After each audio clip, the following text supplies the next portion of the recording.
Hello दोस्तों, फिर से आप लोगों के सामने हाजिर हो गया हूँ एक कहानी के साथ। बहुत दिनों बाद आज मैं इस जगह से आप लोगों के लिए, जो मेरा पुराना प्लेस है उसी जगह से मैं आप लोगों के लिए वीडियो बना रहा हूँ। तो कहानी की शुरुआत कुछ इस तरीके से होता है। एक लड़की होती है कैरेक्टर में, जो मेन कैरेक्टर होता है। लड़की अपने घर में रहकर पढ़ाई कर रही थी। लड़की का लगन देखते हुए उसके माँ, क्योंकि उस लड़की का पिता नहीं होता, पिता का निधन हो चुका था, मौत हो चुका था। तो लड़की का माँ जो है अच्छा काम करती थी और ठीक ठाक परिवार था, ठीक ठाक फैमिली था, ठीक ठाक घर था और ठीक ठाक रोजगार भी होता था, इसीलिए कोई दिक्कत नहीं होती थी लड़की को। लड़की का लगन देखते हुए लड़की को हॉस्टल में भेज दिया करती है पढ़ाई के लिए। जो लड़की पढ़ाई में बहुत ज़्यादा होशियार है और इन लोग गांव का रहने वाली थी, तो इस वजह से माँ अपनी बेटी को शहर भेज देती है, जो वहाँ पे जाके अच्छा एजुकेशन हासिल करे, अच्छा डिग्री हासिल करे और वहाँ पर रहकर ये पढ़ाई तो करेगा, लेकिन रहने के लिए हॉस्टल में जगह बनाती है वो, मतलब उसके लिए जगह ढूंढती है और वो मुंबई जैसे शहर में आ जाती है। मुंबई में रहने लगती है और पढ़ाई करने लगती है। जिस कॉलेज में वो पढ़ती थी उसी कॉलेज, जो गर्ल्स बॉयज़ दोनों हैं, तो इस वजह से दोस्ती होती है एक लड़का से उसका। और वो लड़का भी गांव का ही था, लेकिन वो शहर में ही रहता था। अब दोस्ती हुआ, दोस्ती धीरे धीरे परवान चढ़ता गया और दोनों बेस्ट फ्रेंड बने। फिर एक दिन फैसला करते हैं, दोनों के मन में ख्याल आता है जो क्यों ना इस दोस्ती को रिश्ते में बदल दिया जाए। जब हम लोग का शादी की उम्र होएगा हम दोनों शादी कर लेंगे, लेकिन इसके लिए घर वाले को बताना ज़रूरी है। दोनों अच्छे थे, लड़का भी अपने घर के चाहता था, घर वाले को सब कुछ बताते थे और लड़की तो थी अपने घर की इज्जत करने वाली। इस वजह से दोनों फैसला करते जो हम दोनों की जब बात बात चलेगी शादी की, तो हम दोनों एक दूसरे के बारे में बताएंगे अपने परिवार को और हम दोनों शादी कर लेंगे। और हमें लगता है हमारे परिवार कभी इनकार नहीं करेंगे। दोनों को ये यकीन था, दोनों को भरोसा था। कुछ समय बीता, कुछ समय जाने के बाद अब इन दोनों का पढ़ाई खत्म होता है। पढ़ाई खत्म होने के बाद लड़की अपने घर चली जाती है, हॉस्टल से घर चली जाती है। लेकिन वो लड़का शहर में ही रहता था, क्योंकि वो अपने ननिहाल में रहता था। मुंबई में उस लड़के का ननिहाल है, इस वजह से वो ननिहाल में ही रह जाता है। और लेकिन लड़की जो होती है वो अपने गाँव मायके माँ के पास चली जाती है। अब जब पढ़ाई खत्म हो गया, कुछ दिन रहा, रहने के बाद अब उस लड़की की माँ जो है लड़के का तलाश कर रही है। जब लड़के का तलाश कर रही होती है, तब जो है लड़की की हाव भाव देख के माँ समझ जाती है जो उसके लिए रिश्ता ढूंढ रहे वो उससे खुश नहीं है। तो माँ डायरेक्टली पूछ लेती है अपने बेटी से, जो बेटा अगर ऐसी बात है तो तुम बताओ, तुम किसी और को चाहते हो और तुम किसी को पसंद करते हो, तुम्हारे नज़र में कोई और लड़का है तो बता दो, हम बात करेंगे और उसी से तुम्हारा शादी करवा देंगे। लड़की पहले से नहीं बता रही थी, शर्मा रही थी, हिचकिचा रही थी अपने बारे में बताने के लिए, अपने पसंद के बारे में बताने के लिए। उसके बाद लड़की बता देती है। लड़की का नाम जो होता है अंजलि। अंजलि अपनी माँ को बताती है, हाँ माँ, मैं जिस कॉलेज में पढ़ती थी उसी कॉलेज में एक लड़का है जो बहुत मुझे प्यार करते, बहुत चाहते। हम दोनों बेस्ट फ्रेंड हैं, लेकिन हम दोनों ऐसा लग रहा है हम दोनों एक दूसरे को प्यार करते हैं। तो लड़का का नाम जो है आकाश होता है। अब आकाश के बारे में अंजलि अपनी माँ को बता देती है। अब अंजलि की माँ समझती है, चलो ठीक है, लड़की बहुत समझदार है, बचपन से ही ऐसा कोई गलत काम नहीं किया और अपनी जीवन साथी जब चुनी है तो वो भी अ, सोच समझ कर चुनी होगी, लड़के में कुछ तो बात होगी। इस वजह से अंजलि का माँ जो है अपने लड़की को कहती है, तुम अपने दोस्त को बुलाओ, अपने फ्रेंड को बुलाओ, मैं उसे मिलना चाहती हूँ। लड़का को बुलाते हैं। लड़का पैसा वाला था इस वजह से, और उसी जगह में पहुंच जाता है, लड़की के घर में पहुंच जाता है जहाँ पे वो लोग रह रहे थे। जाके लड़की का माँ से मिलता है, मिलने के बाद बातचीत करता है। लड़की का माँ कहता है, देखो बेटा सब सही है, लेकिन शादी ब्याह की बात है तो मुझे तुम्हारे परिवार से मिलना है, मुझे तुम्हारे घर वाले से बात करना है, जानना है उन लोग का क्या मर्जी है, वो लोग क्या चाहते हैं। तो लड़का कहता है ठीक है, कोई बात नहीं, मेरा तो माँ नहीं है। लड़के का माँ नहीं था, मेरा पापा है और मेरा एक भाई है। हम दोनों दो भाई है और मेरा पापा है, और हम लोग इस जगह के रहने वाले हैं। गांव का रहने वाला था और लोग भी कई दूसरी जगह का। तो लड़की का माँ बताती है, कोई बात नहीं बेटा, आप अपने पापा को बुला लीजिए। आप अपना पापा को बुला लेंगे, हम दोनों बातचीत कर लेंगे, फिर अगर दोनों एक दूसरे को पसंद कर दे हो तो अगर कोई दिक्कत नहीं आएगा तो शादी करवा देंगे। लड़का खुश-खुश अपने पिता को फ़ोन करता, क्योंकि ये ननिहाल में ही रहता था, इस वजह से उनका पिता से ज़्यादा वो उतना तो लगाव नहीं था, लेकिन हाँ, बाप-बेटे का रिश्ता तो था। अब बेटे का कॉल जाता है पापा के पास, पापा सुनता है, बेटा शादी करना चाहता है। शादी करना चाहता है तो पापा फ़ौरन इस जगह पर आ जाता है। आने के बाद बेटे से मिलता है, बेटे का जहाँ पे वो लड़की रहती थी उसके घर में जाते हैं, बातचीत करते हैं, शादी तय हो जाता है। शादी तय होने से पहले लड़का का पिता कहते हैं, देखो हम लोग गाँव में रहते हैं और मेरा बेटा जो है शहर में रहते हैं। शादी के बाद ऐसा नहीं होगा, मेरा बेटा शहर में ही बिज़नेस करता है, और क्योंकि पढ़ाई छोड़ने के बाद वो एक अच्छा खासा बिज़नेस कर रहा था, छोटा-मोटा बिज़नेस में वो लग चुका था, धीरे-धीरे आगे बढ़ रहा था। लेकिन आकाश का पिता कहता है साफ-साफ अंजलि का माँ को, जो देखिए आकाश का पिता का नाम होता है राम बाबू। राम बाबू कहता है, देखिए मेरे घर में तो कोई औरत नहीं है, हम दोनों बाप-बेटे वहाँ रहते हैं, ये मेरा बड़ा बेटा है आकाश। आकाश यहाँ अपने नानीहाल में रहता है, उसको गाँव पसंद नहीं है। लेकिन शादी के बाद ऐसा नहीं होगा, शादी के बाद आपकी जो बेटी है अंजलि, हमारे ही घर में रहेंगे, हमारे गाँव में रहेंगे, क्योंकि मैं नहीं चाहता मेरे बेटे का शादी करवाने के बाद उसके बहू भी, मतलब उसकी पत्नी उसके साथ रहे और मेरी बहू इस शहर में पड़ा रहे। हमारे घर नहीं, हमारा बंगला है और उस जगह पे वो राज करेगी, मेरा बेटा आया जाया करेगा। ये बात सुनने के बाद अंजलि की माँ जो है वो भी खुश होती है, क्योंकि लड़की की जो घर होता है वो ससुराल में ही होता है, और ससुर का बातचीत और ससुर का जो नाम जानकर अंजलि का माँ बहुत खुश होती है, जो ऐसा परिवार से इसका शादी हो रहा है। तो बहुत खुश होती है और एक दिन तय होता है शादी का। शादी हो जाता है। शादी होने के बाद वो जो अंजलि होती है, अंजलि अपने ससुराल गाँव में चली जाती है। गाँव में जाते हैं तो आकाश के साथ 1 महीना बीतता है। 1 महीने बिताते हैं गाँव में, आकाश छुट्टी लेकर 1 महीने के लिए, क्योंकि शादी हुई थी, 1 महीने का छुट्टी लेकर अपनी पत्नी के साथ उसी गाँव में रह रहा था।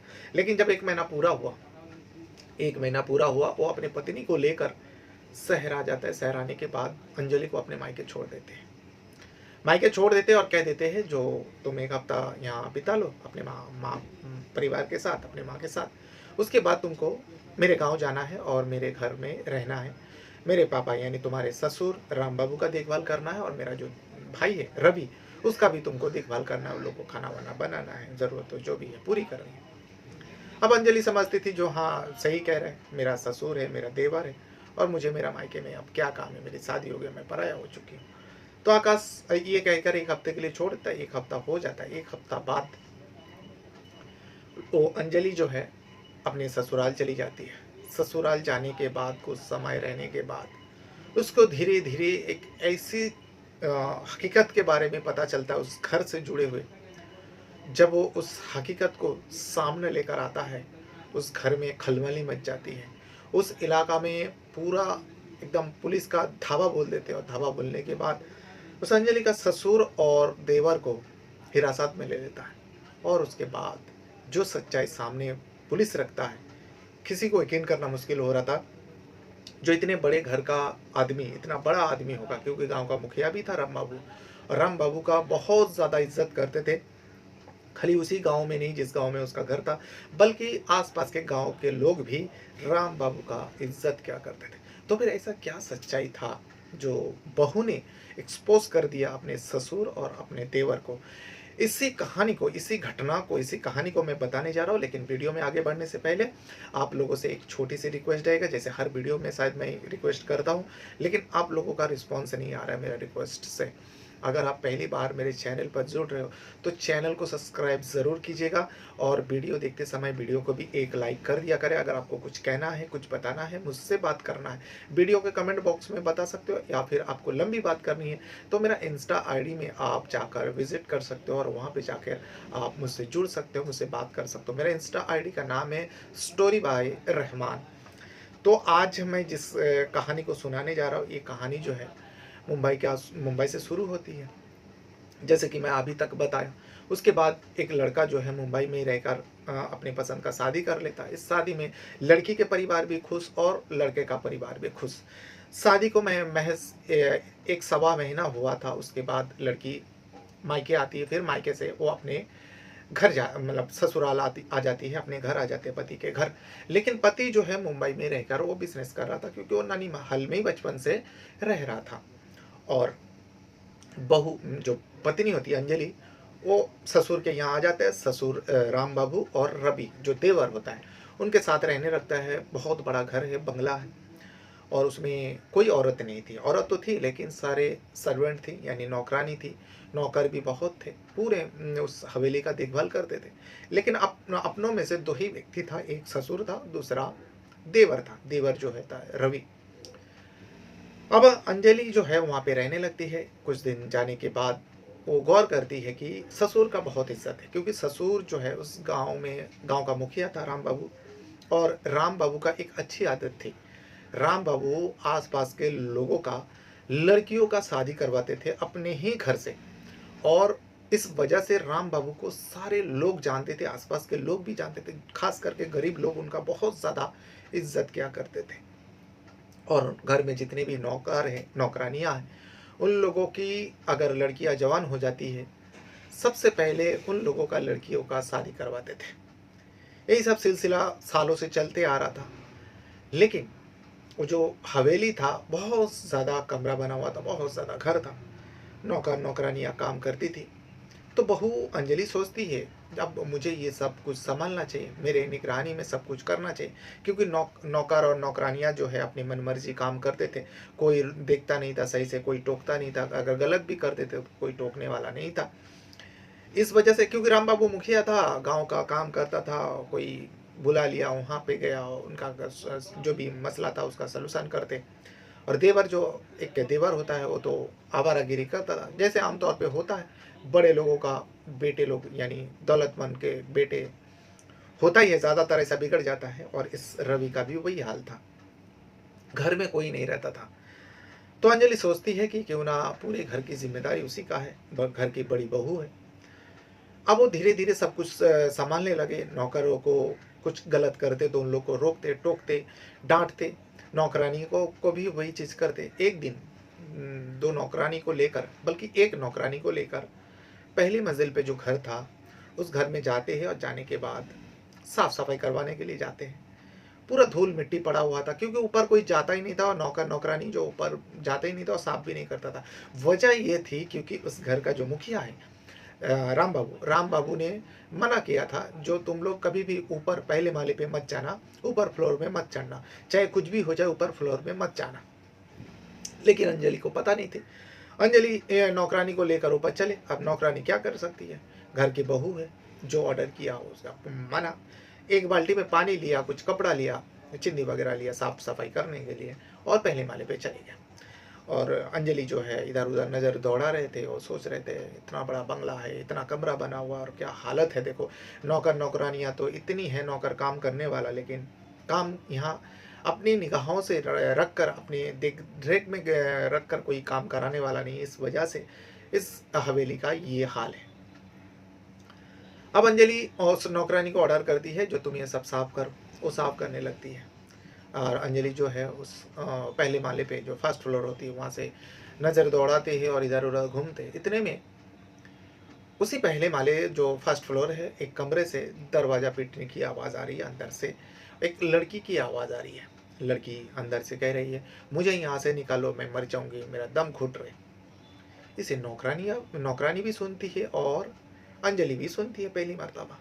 दोनों डर जाते हैं। दोनों डरने के बाद जब वो अंजलि और करीब जाते हैं उस दरवाजे के पास, तो नौकरानी कहती है, मालकिन मत जाइए वहाँ पे, क्योंकि इस फर्स्ट फ्लोर में पहले माले पे भूतों का घर है, और इस वजह से साहब ने मना किया हम सारे लोगों को, जो पहले माले पे कभी भी मत चढ़ना, सबको मना करके रखा। इसीलिए इस घर का पोजीशन ऐसा है, गंदगी है, लेकिन आपने कहा तो आपको मैं बोल नहीं पाया। लेकिन इस घर में खास करके इस पहले माले पे भूत रहते हैं।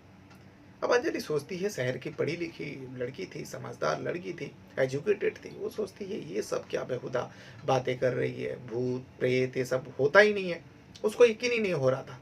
दरवाजा पीटा जा रहा था, अंदर से लड़की की आवाज़ आ रही है, वो गुहार लगा रही है, मुझे बचाओ, बचने की कोशिश कर रही है, कुछ उसको तकलीफें हो रही है। अंजलि अब पढ़ी लिखी लड़की थी, तो उस नौकरानी का बात ना सुनते हुए दरवाजे के पास पहुंचती है। लेकिन दरवाज़ा वो खोलती नहीं। वजह ये थी, दरवाज़ा पे बहुत बड़ा, एक नहीं दो नहीं कई सारे ताला लगा हुआ था, और सारे पुराना ताला लगा हुआ था, और उसकी चाबी किसके पास है किसी को पता नहीं थी। इस वजह से निराश होकर अंजलि और वो नौकरानी नीचे आ जाती है। अब नीचे तो आ जाती है, लेकिन उसके बाद अंजलि को ये चिंता खाई जा रही थी, आखिर उस कमरे में है कौन? क्योंकि इसे 100% पता था कुछ भूत प्रेत होता नहीं है, ये सब एक मन गढ़ा कहानी होती है और बनावटी है।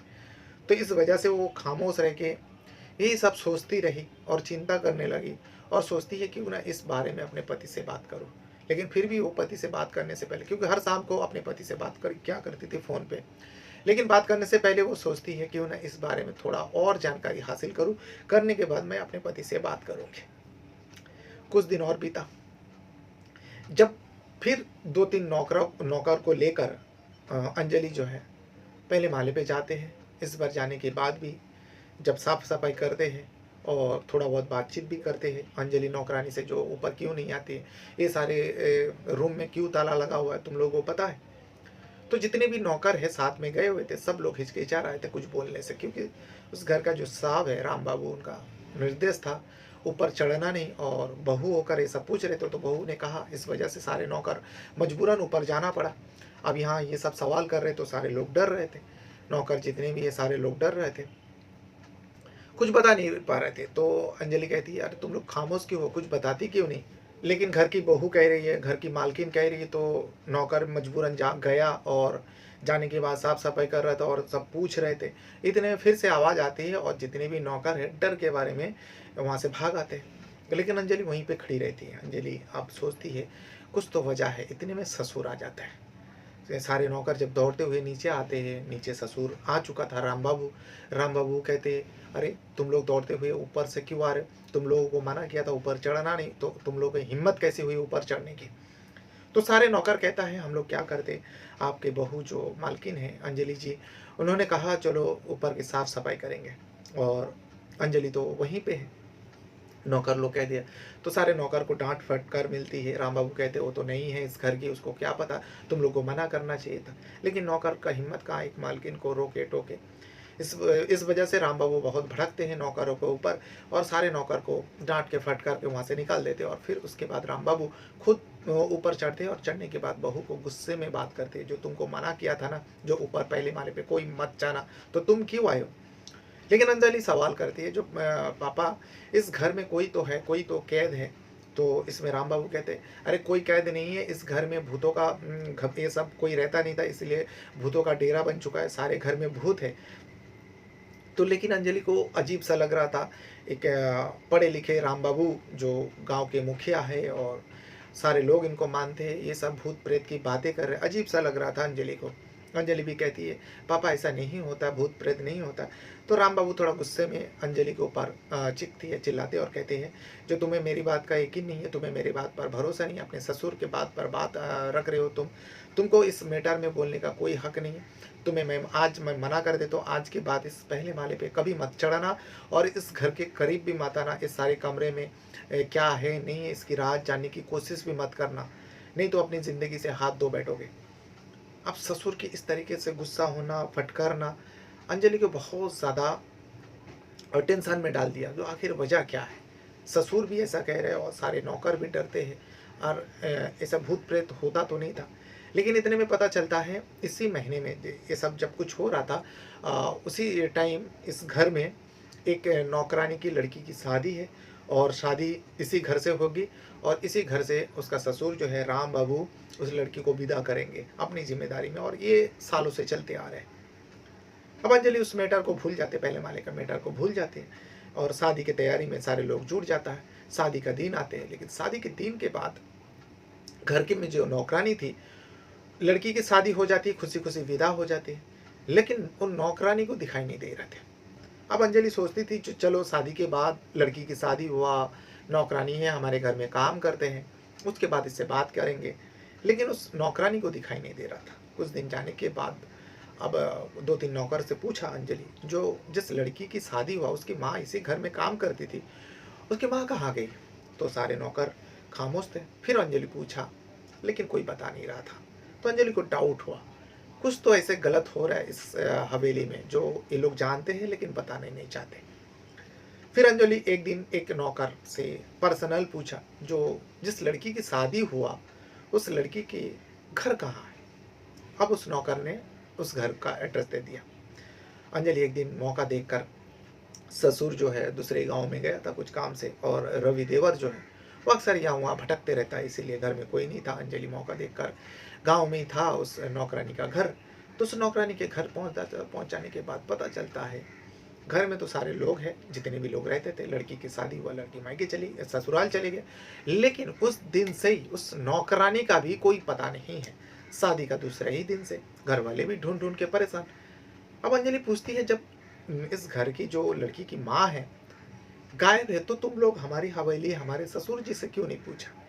तो सारे लोगों का कहना है, जो आपके ससुर से हिम्मत ही नहीं है जो इस बारे में किसी को पूछा, वो आपने आपके ससुर को पूछे, क्योंकि आपके ससुर का एक रूल है, जिस भी लड़की का शादी कराएंगे उस लड़की के बारे में उस दिन से ही सारे रिश्ता नाता तोड़ना होता है।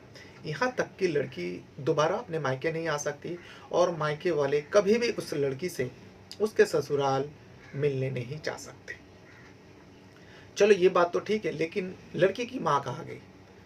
तो इसमें पता चलता है लड़की की माँ जो है जिद कर रही थी अपनी लड़की से मिलने के लिए, और राम बाबू जो है कुछ ना कुछ उस महिला के साथ कर दिया, और जिसके चलते उस महिला का कुछ पता नहीं। अब अंजलि को थोड़ा थोड़ा समझ में आने लगा दरवाज़ा बंद, दरवाज़ा पिटने का। लेकिन उसको सबूत चाहिए था ससुर के बारे में, जो ससुर क्या कर रहे हैं, गलत कर रहे हैं, इसके बारे में पर्दाफाश करना है। और राम बाबू का जितना इज्जत है, और अंजलि का साथ देने वाला कोई नहीं था। राम बाबू के बारे में बातचीत करो तो सारे लोग भाग जाता है, और इतने में अंजलि का साथ देकर राम बाबू का पर्दाफाश करना कोई मामूली बात नहीं था। ये अंजलि को अच्छी तरह से पता है। और अंजलि बगैर कुछ सबूत के अपने पति आकाश को भी कुछ बताना नहीं चाहती थी। इतने में आकाश आ जाता है। आकाश 1 महीना हो जाता है, 2-4 दिन के लिए घर आता है। जब आकाश आता है तो अंजलि इस मैटर को भूल ही जाती है। अपने पति के साथ 2-4 दिन के लिए जो आया था वो खुशहाल जिंदगी जीती है, अपने पति के साथ खुश खुश रहने लगती है। पति जाने से पहले फिर से अंजलि को समझाते हैं, जो मेरे पापा का बहुत इज्जत है, बहुत नाम है, पापा के खिलाफ कभी मत जाना। पापा जो आदेश करता है, पापा जो कहता है, तुम देखते हो हमारे घर ही नहीं, हमारे नौकर ही नहीं, पूरा गांव के आसपास के लोग पापा को बहुत मानते हैं। तो ऐसी काम कभी मत करना जिसकी वजह से मेरे पापा का सर नीचा हो। एक पति का जो जिम्मेदारी रहती है, अपने पत्नी को समझाते हैं। और ये मेरा एक भाई है, छोटा भाई है, देवर है तुम्हारा, उसका भी देखभाल करना। अंजलि कहता है, जी बिल्कुल करूँगी, मेरे ओर से कोई शिकायत आपको सुनने को नहीं मिलेगी। अब आकाश फिर से चले जाते हैं। अंजलि का आंखें नम होती है, लेकिन 2-4 दिन बाद फिर से और नॉर्मल ज़िंदगी जीने लगती है। लेकिन उसके बाद फिर से वही मैटर चालू हो जाता है। उस घर में एक धोबी आते थे। धोबी धोबी बाहर से कपड़ा धोकर लाते थे सारे लोगों का। और जब अंजलि आ चुकी थी घर में, तो सारे कपड़े जो है अंजलि देखभाल करते थे। अंजलि देख के लेते थे क्या कौन से कपड़ा धुलने के लिए देना होता है, वो भी देते थे। और ठीक से धोकर आया कि नहीं वो भी चेक करके फिर वो कपड़े लेते थे। तो धोबी जो है उस अंजलि को कहते हैं, बहू रानी, अगर आप मेरा थोड़ा मदद करेंगे तो आपकी बड़ी मेहरबानी होगी। अंजलि कहता है, ठीक है, बोलिए क्या हेल्प चाहिए आपको? तो जो धोबी होता है वो कहता है, मेरी एक बेटी है, मेरे तो कई सारे बेटी हैं, लेकिन मेरी जो बड़ी वाली लड़की है शादी के लायक हो चुकी है, और मुझे तो अपने आपके ससुर राम बाबू से मुलाकात नहीं हो पाते। वैसे छोटे लोगों से मिलते नहीं, लेकिन आपके ससुर के बारे में हम बचपन से ही देखते आ रहे हैं, जब हम छोटे थे। क्योंकि वो धोबी नौजवान था, और नौजवान भी नहीं बल्कि 40-42 साल का था। उसकी पहले लड़की जवान हो चुकी थी, उसकी शादी करवाना चाहते थे। और उस राम बाबू के बारे में पता था उनको, जो गरीब लोगों का मदद करते हैं, और ख़ास करके उनके घर में जो काम करते हैं, उनके लड़की का शादी अपनी जिम्मेदारी में कराता है, और एक अच्छा सा लड़का देखकर बड़े घर में शादी कराते हैं। राम बाबू भले ही उसके घर में काम नहीं करते, लेकिन उनका जो धोबी है उसके घर में भले ही काम नहीं करता, लेकिन राम बाबू के घर में कुछ ना कुछ तो काम करते थे। इस वजह से बहू रानी से, जो अंजलि है, अंजलि से बातचीत करते, अपने ससुर से बात कीजिए, और मेरी जो लड़की है उसकी शादी की जिम्मेदारी राम बाबू को लेने के लिए कहिएगा, तो आपकी बड़ी मेहरबानी होगी। अंजलि कहती है, देखो मेरे ससुर का रूल पता है ना, अगर तुम्हारी लड़की का शादी करवा देंगे, तुम अपने लड़की से कभी मिल नहीं पाओगे, और तुम अपने लड़की से बगैर मिले कैसे रहोगे? तुम्हारी पत्नी कैसे रहेंगी? तुम्हारे घर वाले कैसे रहेंगे? उसके छोटे भाई बहन कैसे रहेंगे? तो इसमें जो धोबी होता है वो कहता है, बहू रानी, लड़की की जिंदगी तो पराया जिंदगी होती है। अब इतना दिनों तक हमारे साथ रहे, शादी के बाद वो अपने ससुराल चली जाएगी, उसके बाद हम लोगों से कोई रिश्ता नहीं रहेगा। और कौन बाप ऐसा होगा, कौन परिवार, लड़की के परिवार ऐसा होगा जो उस परिवार की लड़की अच्छी जगह में शादी ब्याह करके जाए, खुशहाल ज़िंदगी जिए।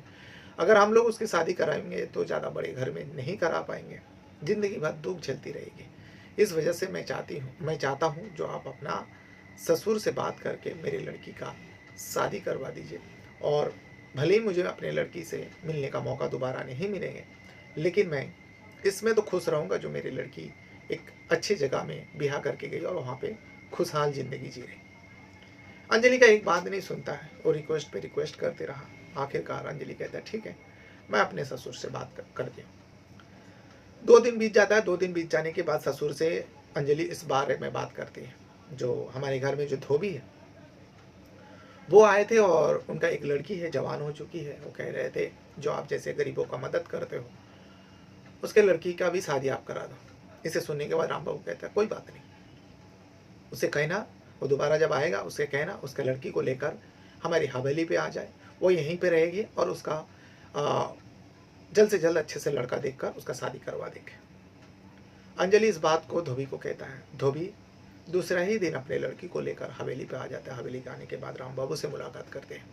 राम बाबू उस लड़की को देखकर धोबी से कहता है ठीक है कोई बात नहीं, इसी हफ्ते में तुम्हारी लड़की का शादी करवा देंगे, लेकिन जब तक तुम्हारी लड़की को हमारी हवेली पे ही छोड़ दो, क्योंकि जिस लड़का से हम शादी करवाएंगे वो लड़के लोग आएंगे तो तुम्हारे घर में तो जाएंगे नहीं, क्योंकि तुम्हारे घर देखेंगे तो लोग शादी से इनकार कर देंगे। हम कहेंगे हमारे परिवार की लड़की है तो तुम्हारी लड़की की जो है बड़े घर में शादी हो जाएगी। एक अच्छी बात है। अंजलि को भी लगा सही बात है, लेकिन एक पिता को घर से जाने के लिए करा और एक लड़की को, जवान लड़की को घर में रखना भी, यही कहीं ना कहीं खटक रही थी अंजलि को। अब ससुर के ऊपर बातचीत वो कर नहीं सकती, आकाश का माना था।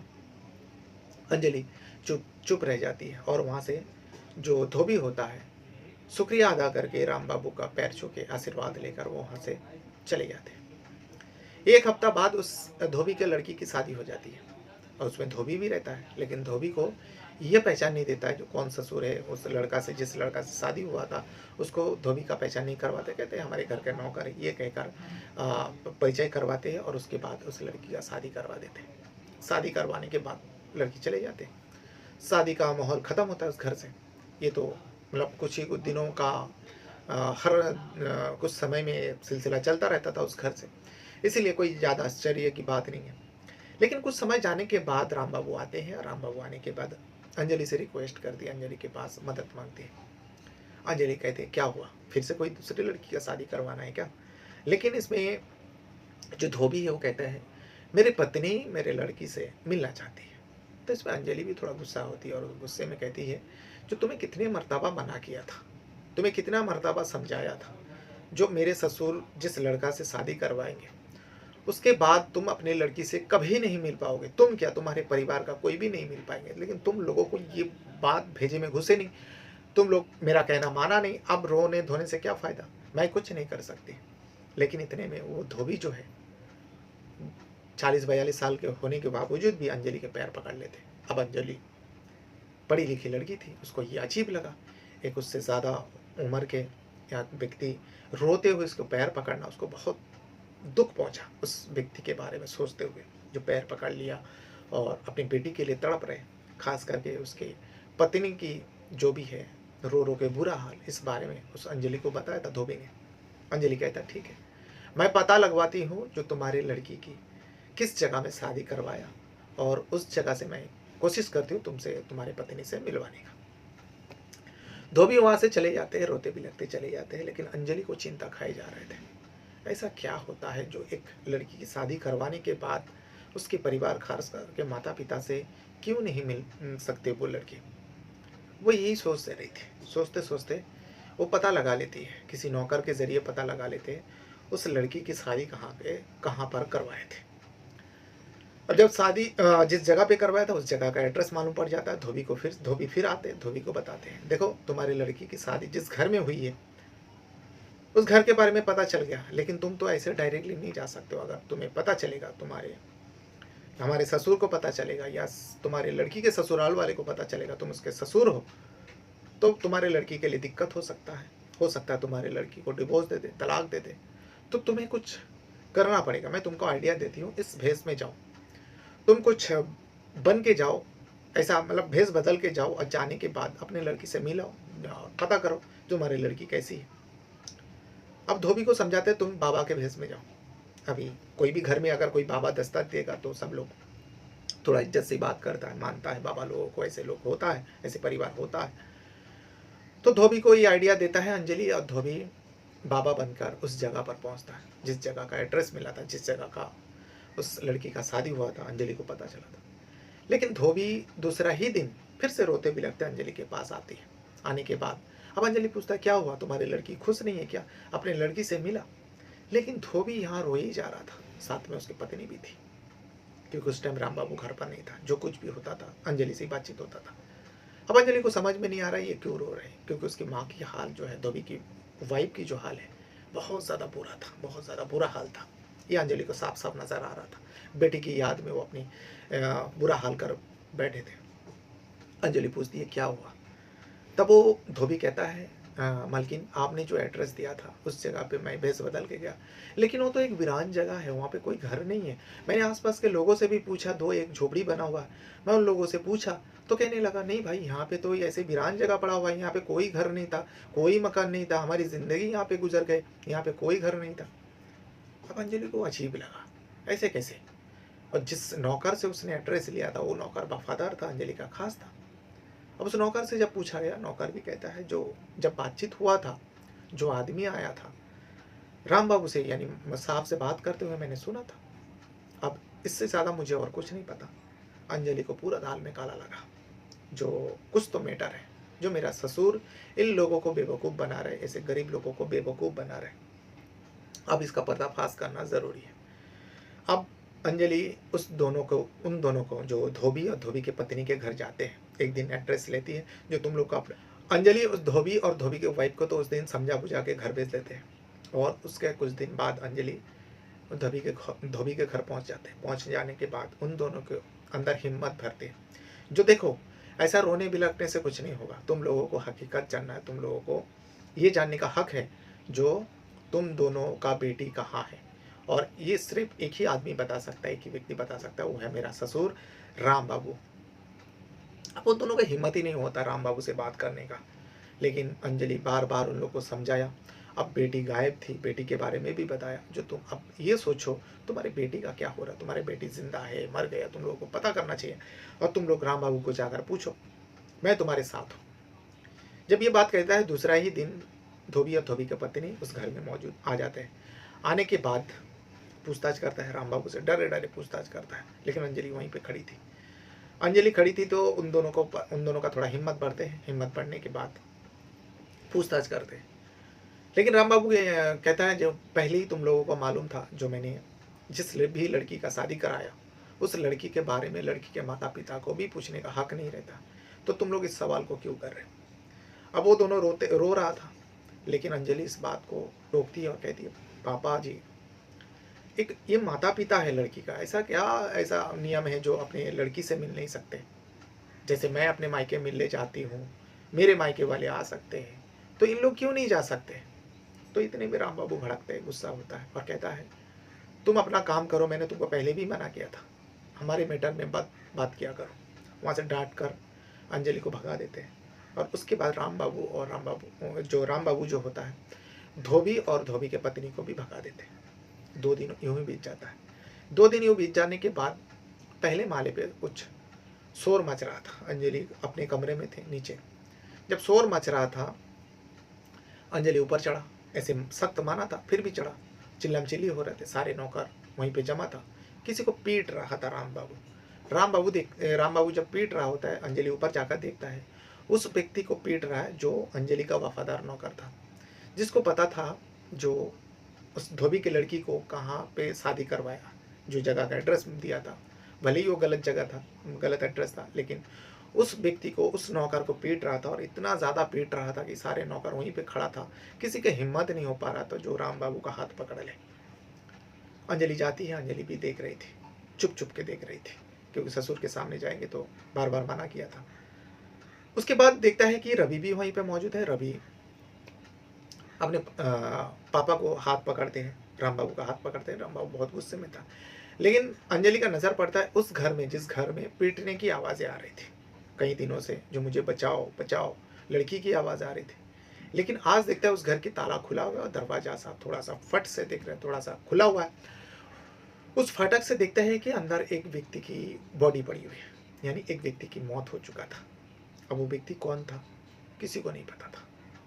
अब उस व्यक्ति को लेकर ही राम बाबू जो है उस नौकर को पीट रहा था। पीट पीट कर इतना ज़्यादा पीटता है कि वो नौकर जो पैर पकड़ते राम बाबू का और कहते हैं साहब मुझसे गलती हो गई, मैं दोबारा ऐसा कभी नहीं करूँगा। क्योंकि उस नौकर ने उस घर के ताला जो खोल दिया था,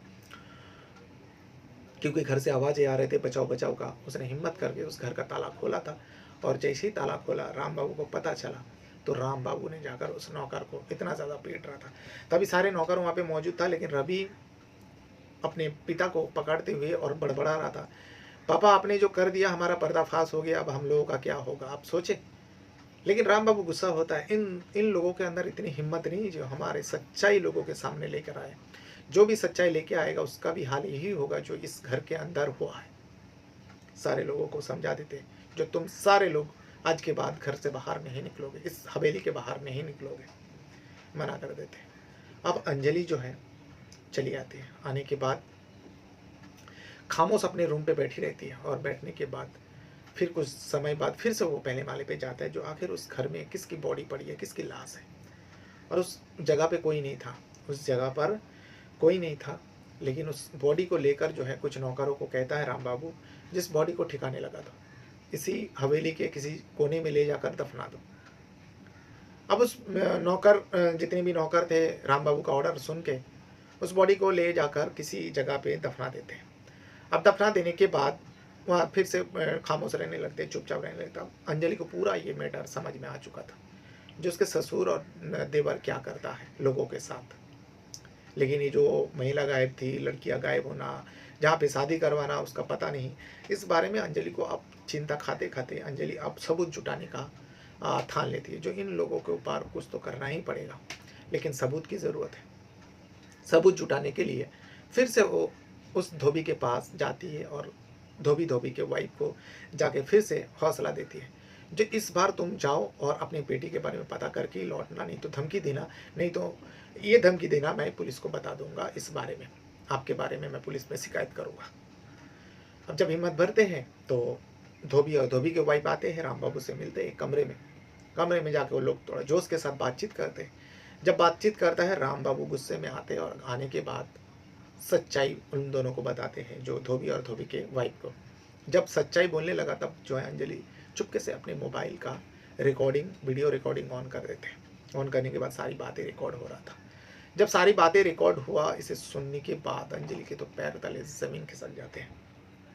अंजलि फ़ौरन पुलिस को खबर देती है। पुलिस को खबर देने के बाद पुलिस आती है। आने के बाद उस राम बाबू को हिरासत में लेता है पूरा क्योंकि राम बाबू कोई छोटा मोटा व्यक्ति नहीं था, उनका पहुंच बहुत ऊपर तक था। एक तो गांव का मुखिया था, पैसा वाला था, गरीब लोगों का मदद करता था, इसलिए गरीब लोग उसको मसीहा मानते थे और उनको पकड़ना कोई मामूली बात नहीं था। लेकिन पुलिस वाले के पास सबूत था, पुलिस को कॉल गया, वीडियो भेजा गया। इसी आधार पर पुलिस आते पूरा दल बल के साथ हवेली को घेर लेता है चारों तरफ से और राम बाबू को हिरासत में लेता है, रवि को भी हिरासत में लेता है।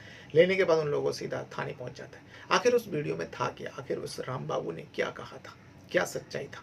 राम बाबू ने उस धोबी को बताया, जो देखो तुम अपने बेटी से कभी मिल नहीं पाओगे, क्योंकि तुम्हारी बेटी जो है अब इस दुनिया में नहीं रहा। इसे सुनने के बाद धोबी की पत्नी तो वहीं छाती पीट पीट कर रोने लगते हैं राम बाबू के सामने। रवि भी वहीं पे मौजूद था और जो धोबी था, धोबी पूछ रहा आखिर मेरी बेटी का क्या हुआ था, क्यों मौत के घाट, क्यों मर गया, आपने हमें बताया क्यों नहीं। इस पे राम बाबू कहता देखो, जिस लड़का से मैंने शादी करवाया था वो लड़का दरअसल हमारे बिजनेस पार्टनर है और वो लड़का हमेशा अक्सर आता है, भेष बदल के आता है या फिर उसका कोई पहचान वाले आते हैं, वैसे लोगों से हम शादी करवाते हैं, गरीब लोगों की लड़की से। वो दरअसल बिजनेस करते, लड़कियों का धंधा करते, लड़कियों को लेकर जाते हैं और उन लोगों को बाजार में बेच दिया करता है। उसके बदले में हमें मोटी रकम देता है, हमें उसे फ़ायदा होता है और मैं ये काम सालों से करते आ रहा हूँ। लेकिन तुम्हारी बेटी की जब बात आती है, तुम्हारी बेटी का जब शादी करवाता हूँ शादी करवाने के बाद जब तुम्हारी बेटी 1 हफ्ते के लिए यहाँ पे रह रहे थे, तो तुम्हारी बेटी के ऊपर मेरे बेटे का दिल आ चुका था, रवि का। लेकिन मैं ऐसी लड़की को तो मैं अपने घर का बहू नहीं बना सकते। इस वजह से रवि जो है हर दिन तुम्हारे लड़की का रेप करता था। उस घर में ले जाकर, ऊपर के घरों में ले जाकर हर दिन तुम्हारे बेटी के साथ संबंध बनाता था। लेकिन 1 हफ्ता बाद जब तुम्हारी लड़की का शादी करवा, झूठ-मूठ शादी करवा दी, क्योंकि राम बाबू जो है उस लड़की को झांसे में ले लिया था। बेटा इस बारे में बताना नहीं, ऐसी तेरे शादी होने वाली है, बहुत बड़े घर का तू सब बहू बन जाएगी। उसके बाद ये सब तो करना ही है, तुझे क्या फ़र्क पड़ेगा, तू मेरे बेटे के बारे में मत बताना। मैं उसको डाँटता हूँ, फटकारता हूँ उसके सामने। वो लड़की भी बहुत इज़्ज़त करती थी राम बाबू के, और रवि को जब डाँट फटकार मिलता है वो लड़की भी भूल जाती है। फिर उस व्यक्ति के साथ शादी करवा देते हैं। वो व्यक्ति कोई मामूली व्यक्ति नहीं था, वो लड़कियों का बिज़नेस करता था, लड़कियों का धंधा करता था, लड़कियों को बेचना और खरीदने का धंधा करता था। वो झूठ-मूठ शादी करते हैं, उसके बाद उस लड़की को, धोबी का लड़की को लेकर चले जाते हैं। चले जाने के बाद वहाँ ले जाते हैं, ले जाने के बाद उसके साथ वो रेप करता है। मतलब शादी तो हुआ नहीं था, पत्नी तो थे नहीं, उसके साथ संबंध बनाना यानी रेप करना बराबर हुआ। धोखे में उसको शादी का नाम देकर उसके साथ 2 दिन तक रेप किया। लेकिन रेप करने के बाद जब उसको बेचने की बारी आया, क्योंकि वो लड़की कुछ कह नहीं सकती, कुछ कर ही नहीं सकती थी, असहाय थी। लेकिन जब उसको बेचने का बारी आया, अच्छा ग्राहकों को बुलाने गया, इतने में राम बाबू का फ़ोन उस व्यक्ति के पास आता है।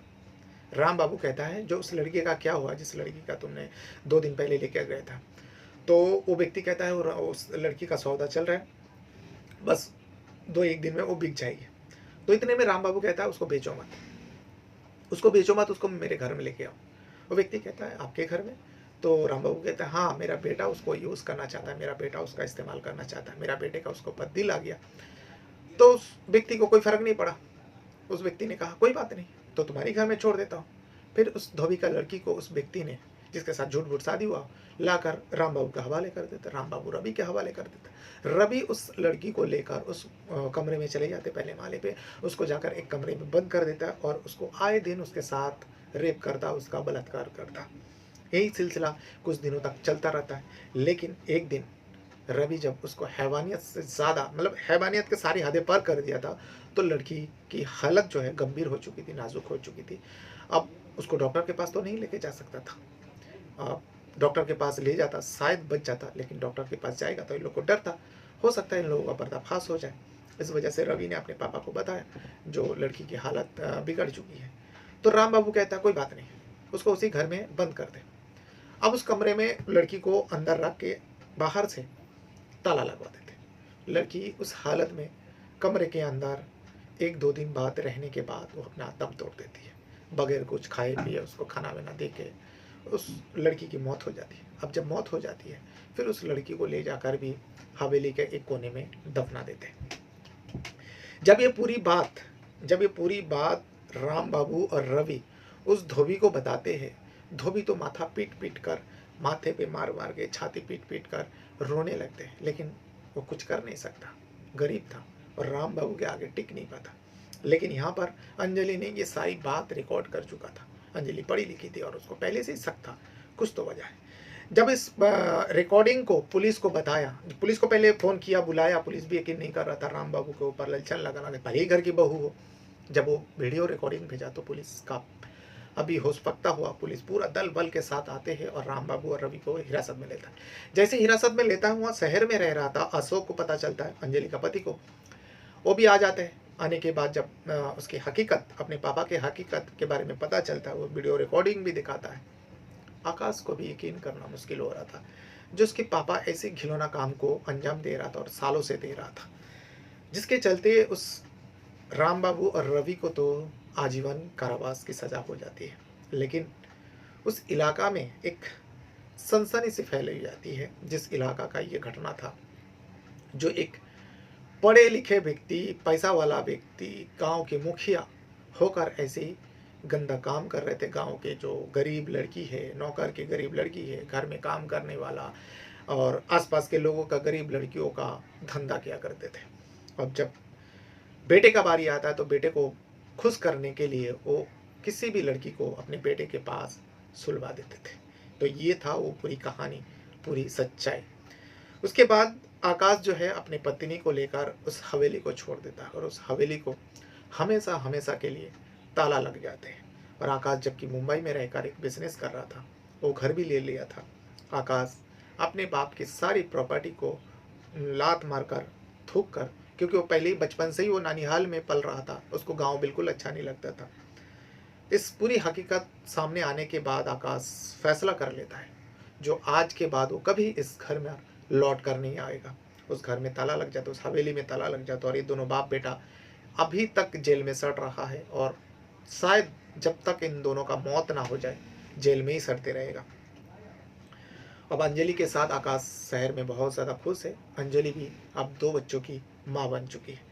तो ये था वो पूरी कहानी। इस कहानी के बारे में अगर आपको कुछ कहना है, कुछ बताना है, तो आप वीडियो के कमेंट बॉक्स में बता सकते हो, जैसे कि मैं हर वीडियो में बताता हूँ। या फिर आप मुझसे इंस्टाग्राम में भी जुड़ सकते हो, स्टोरी बाय रहमान।